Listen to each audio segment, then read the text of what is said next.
Hello friends, SML इसूज़ू परिवार में आपका स्वागत है। किसी भी वाहन की पहचान उसके डिज़ाइन, बिल्ड क्वालिटी, ताकत और उसके सुरक्षा प्रदान करने वाले गुणों से होती है, जिसमें एसएमएल इसूज़ू की तरफ से आने वाले व्हीकल्स हमेशा से टॉप पर रहे हैं। इन्हीं गुणों को और मजबूत करने के लिए एसएमएल इसूज़ू की तरफ से आने वाली स्कूल बसेज में FAPS सिस्टम को इंट्रोड्यूस किया गया है।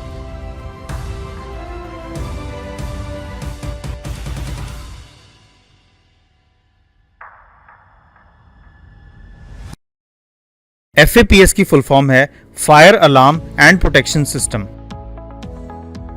FAPS के बारे में आगे जानने से पहले हम गाड़ी में पहले से दिए जाने वाले फायर प्रोटेक्शन सिस्टम, जिसे FDSS कहा जाता है, उसके बारे में जान लेते हैं। Fire detection and suppression system यानी FDSS सिर्फ इंजन कंपार्टमेंट में लगने वाली आग को ही बुझाने का काम करता है, लेकिन FAPS पैसेंजर कंपार्टमेंट में लगने वाली आग को बुझाने में मदद करता है। तो अब अगर गाड़ी में कहीं पर भी आग लग जाए, चाहे वह इंजन कंपार्टमेंट हो या पैसेंजर कंपार्टमेंट, तो उसे बुझाया जा सकता है।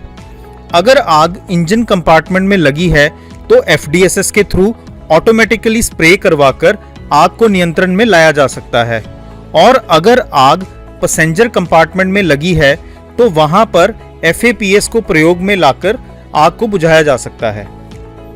FDSS एक ऑटोमेटिक सिस्टम है, यानी आग डिटेक्ट होने पर स्प्रे ऑटोमेटिकली स्टार्ट हो जाएगा।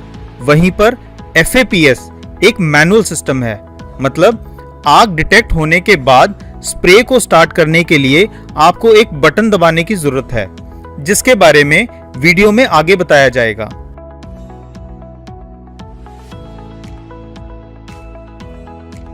दोनों सिस्टम एक ही कंट्रोलर यूनिट से ऑपरेट होते हैं। तो आइए अब हम FAPS के वर्किंग प्रिंसिपल और इसके रखरखाव के बारे में जान लेते हैं। FAPS के मेजर कंपोनेंट्स कुछ इस प्रकार हैं: water distribution system, sensory unit, control unit और अलार्मिंग यूनिट। सबसे पहले वाटर डिस्ट्रीब्यूशन सिस्टम के बारे में जान लेते हैं। FAPS के वाटर डिस्ट्रीब्यूशन सिस्टम में nitrogen cylinder, pressure regulating valve, solenoid valve, water cylinder और वाटर डिस्ट्रीब्यूशन नेटवर्क का प्रयोग किया जाता है। आइए अब हम हर एक कंपोनेंट के बारे में विस्तार से जानते हैं। सबसे पहले ये है नाइट्रोजन सिलेंडर। इस सिलेंडर में हाई प्रेशर नाइट्रोजन स्टोर्ड रहती है, जिसके प्रेशर की मदद से पानी को पूरी गाड़ी में स्प्रे करवाया जाता है।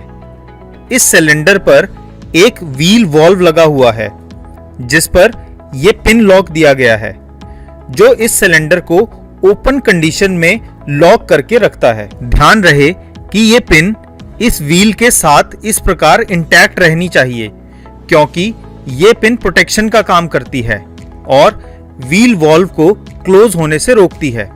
नाइट्रोजन सिलेंडर से नाइट्रोजन गैस इस पाइप के थ्रू इस नेक्स्ट कंपोनेंट में जाती है, जिसे PRV यानी प्रेशर रेगुलेटिंग वाल्व कहा जाता है।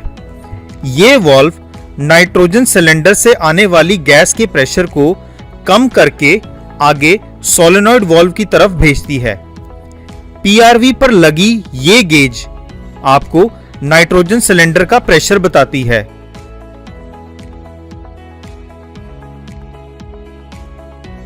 और इस गेज के साथ वाली गेज PRV से सोलेनॉइड वाल्व की तरफ जाने वाले प्रेशर के बारे में बताती है। यह प्रेशर वैल्यू गाड़ी के व्हील बेस के अकॉर्डिंगली वेरी करता है। इस चार्ट में आप देख सकते हैं कि मॉडल्स के अनुसार प्रेशर की वैल्यूज दी गई हैं। जैसे जैसे गाड़ी का व्हील बेस बढ़ता है, तो नाइट्रोजन सिलेंडर्स की कैपेसिटी और गैस प्रेशर दोनों बढ़ जाते हैं। अगर इन गेजेस पर कोई एबनॉर्मेलिटी, जैसे कि लो प्रेशर या ओवर प्रेशर शो होता है, तो उस केस में आपके PRV की सेटिंग खराब हुई हो सकती है, जिसे आप अपने नजदीकी SML सर्विस सेंटर पर ले जाकर सेट करवा सकते हैं। इसी वाल्व के साथ में आप एक छोटी सी रिलीफ वाल्व भी देख सकते हैं। इस वाल्व का नाम प्रेशर रिलीफ वाल्व है, जिस पर 28 बार लिखा हुआ है, जिसका मतलब है कि अगर नाइट्रोजन सिलेंडर से वाटर सिलेंडर तक आने वाला प्रेशर किसी कारण से बढ़कर 28 बार या उससे ऊपर चला जाता है तो ये रिलीफ वाल्व ओपन हो जाएगा और एक्सेस प्रेशर इस वाल्व से रिलीज हो जाएगा। एक बार प्रेशर रिलीज हो जाने पर आपको प्रेशर रेगुलेटर को चेक करवाने के लिए गाड़ी को सर्विस सेंटर तक लाना होगा। प्रेशर रेगुलेटिंग वाल्व के बाद अब गैस आगे सोलेनॉइड वाल्व पर जाएगी, जो कि एक इलेक्ट्रॉनिकली ऑपरेटेड वाल्व है, जिसका मतलब है कि जब FAPS का कंट्रोल यूनिट इसे वाटर स्प्रे करवाने के लिए सिग्नल देगा, उसके बाद ये वाल्व ओपन हो जाएगा, जिससे high pressure nitrogen solenoid valve से होकर वाटर टैंक में चली जाएगी। सोलेनॉइड वाल्व ओपन होने के बाद हाई प्रेशर नाइट्रोजन गैस इस अगले सिलेंडर में जाएगी, जो कि है FAPS का वाटर स्टोरेज सिलेंडर। इस सिलेंडर में पानी को स्टोर करके रखा जाता है। तो जैसे ही हाई प्रेशर नाइट्रोजन गैस इस सिलेंडर में आएगी, सारे का सारा पानी इस वाल्व के थ्रू वाटर डिस्ट्रीब्यूशन नेटवर्क में चला जाएगा, जो कि आग को बुझाने का काम करेगा। एक बार यूटिलाइज हो जाने के बाद आप इस जगह से इसमें वाटर को रिफिल करवा सकते हैं। ध्यान रहे कि वाटर टैंक में डी आयोनाइज्ड वाटर का ही प्रयोग किया जाना चाहिए, जिससे वाटर सिलेंडर और वाटर डिस्ट्रीब्यूशन नेटवर्क में जंग नहीं लगेगा और ये सिस्टम प्रॉपरली काम करता रहेगा। सिलेंडर को भरवाने के समय ध्यान दें कि इस एयर वेंट को वाटर फिलिंग के समय ओपन कर दें, जिससे इसके अंदर ट्रैप्ड हवा बाहर निकल सके और सिस्टम प्रॉपरली काम करे। वाटर सिलेंडर को रेगुलर बेसिस पर इस प्रकार ओपन करके इंस्पेक्ट करते रहें, ताकि इसमें पानी का पर्याप्त लेवल है या नहीं इसके बारे में पता लगाया जा सके। किसी प्रकार की लीकेज या एबनॉर्मेलिटी मिलने पर गाड़ी को SML ऑथराइज्ड सर्विस सेंटर में ले जाकर इसकी जांच करवाएं। सिलेंडर के इस तरफ ड्रेन बोल्ट रहता है। अगर आपकी गाड़ी में पानी 4 महीने से यूटिलाइज नहीं हुआ है तो यहां से सारा का सारा पानी ड्रेन करें और नया डी आयोनाइज्ड वाटर फिल करें। ध्यान रखें कि नाइट्रोजन इनलेट और वाटर आउटलेट की वाल्व्स हमेशा ओपन पोजीशन में रहनी चाहिए, क्योंकि अगर ये बंद पोजीशन में होगी तो सिस्टम काम नहीं करेगा। वाटर सिलेंडर के बाद ये पानी वाटर डिस्ट्रीब्यूशन नेटवर्क में जाएगा। जैसा कि आप देख सकते हैं कि यहाँ पर नोजल्स तक पानी इन पाइप्स के थ्रू जाएगा और नाइट्रोजन गैस के प्रेशर के कारण पानी इन नोजल से हाई प्रेशर पर स्प्रे हो जाएगा, जिससे आग बुझाई जा सकती है।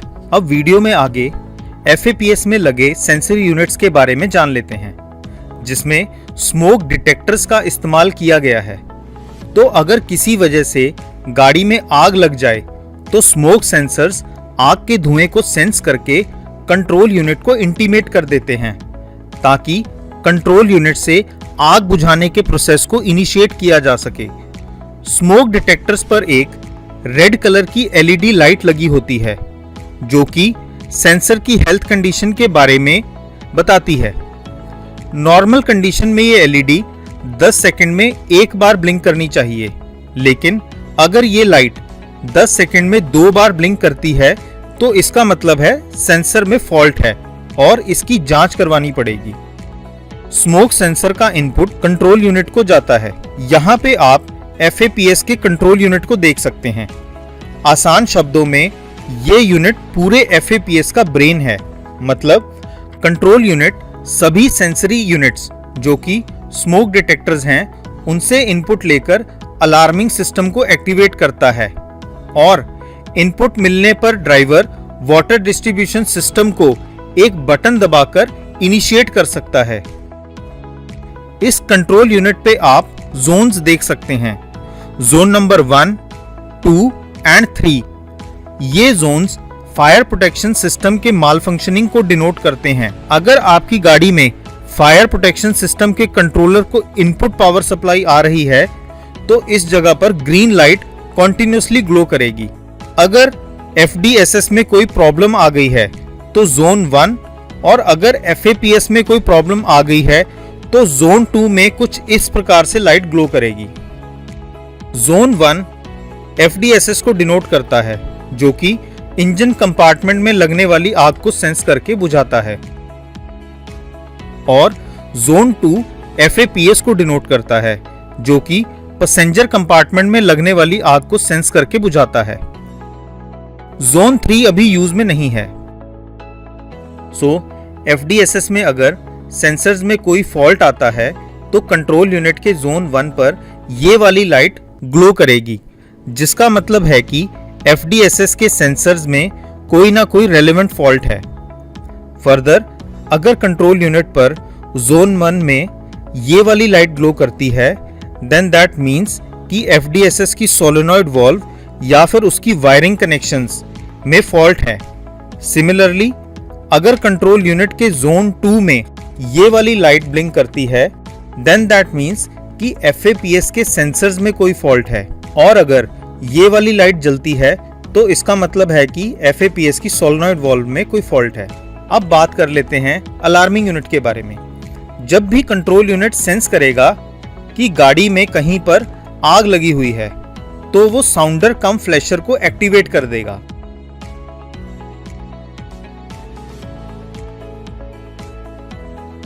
आग लगने पर जैसे ही स्मोक डिटेक्टर्स धुएं को सेंस करेंगे, वो कंट्रोल यूनिट को आग लगने का सिग्नल दे देंगे। स्मोक डिटेक्टर से सिग्नल मिलने पर कंट्रोल यूनिट की जोन 2 की फायर वार्निंग LED ग्लो हो जाएगी, और साथ ही साथ कंट्रोल यूनिट साउंडर कम फ्लैशर को ट्रिगर कर देगा, जिससे एक alarming sound and continuous warning flash glow होगी।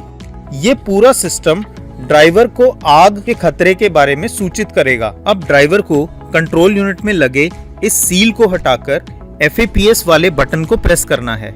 ऐसा करने के बाद ही वाटर डिस्ट्रीब्यूशन सिस्टम काम स्टार्ट करेगा और नोजल्स में से हाई प्रेशर वाटर का स्प्रे स्टार्ट हो जाएगा, जो कि आग बुझाने का कार्य करेगा। अब वीडियो के नेक्स्ट पार्ट में हम FAPS के मेंटेनेंस शेड्यूल के बारे में जानते हैं। सबसे पहले हमें कंट्रोल यूनिट को हर रोज इंस्पेक्ट करना है। अगर इस पे कोई वार्निंग लैंप ग्लो हो रहा है तो इसकी जांच SML सर्विस सेंटर पर करवाएं। Water cylinder, nitrogen cylinder, pressure regulator valve, smoke detectors और सोलेनॉइड वॉल्व को पीरियोडिकली चेक करें, कहीं इस पे कोई फिजिकल डैमेज तो नहीं है। और वाटर सिलेंडर में वाटर लेवल के साथ साथ नाइट्रोजन सिलेंडर में नाइट्रोजन के प्रेशर को भी चेक करें। ध्यान दें कि स्मोक डिटेक्टर पे कोई धूल ना जमी हो। धूल इकट्ठा होने से फॉल्स अलार्म की संभावना रहती है। नाइट्रोजन सिलेंडर को हर 5 साल और वाटर सिलेंडर को हर 3 साल में ऑथराइज्ड पीसो स्टेशन से हाइड्रो टेस्टिंग करवानी है। वाटर सिलेंडर और नाइट्रोजन सिलेंडर को हर 10 साल पे रिप्लेस करवाएं। PRV एंड सोलेनॉइड वॉल्व को हर 5 साल पे रिप्लेस करवाएं। वाटर डिस्ट्रीब्यूशन सिस्टम में आने वाली स्टेनलेस स्टील पाइप्स को हर 3 साल में हाइड्रो टेस्टिंग करवानी जरूरी है। नोजल कैप को हर 6 महीने में इंस्पेक्ट करें। इस पे डस्ट पार्टिकल जमा नहीं होना चाहिए। अगर इस पे डस्ट पार्टिकल मिलती है तो SML ऑथराइज सर्विस सेंटर पर जाकर उसे रेक्टिफाई करवाएं और इसे हर 5 साल में रिप्लेस भी करवाएं। बाकी की जानकारी आपकी स्क्रीन पर दिखाई जा रही है।